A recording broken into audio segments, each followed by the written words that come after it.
arrived in Switzerland. Right now we're standing on top of a mountain. Like, literally. I'll send pics later. Found a church today. The art inside is right up your street. Light coming through these beautiful big windows. I think you'd really love this place.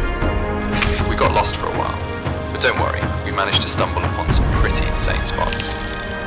The hotel had this spa, steam on glass, Alps in the distance. We just floated there, let the world blur. Oh, you asked about the Swiss hot chocolate. Yeah, you were right. Seriously, I'll bring some back. I really wish you could see the views here. Words really cannot describe how beautiful this place is. There's an awesome light festival going on right now. We checked it out, pretty cool. It's been a while since I felt so young inside. It's almost like this place has woke up something inside of me. Anyway, love you lots. Can't wait to show you all of our footage. See you soon. Love, Ruben and Octa.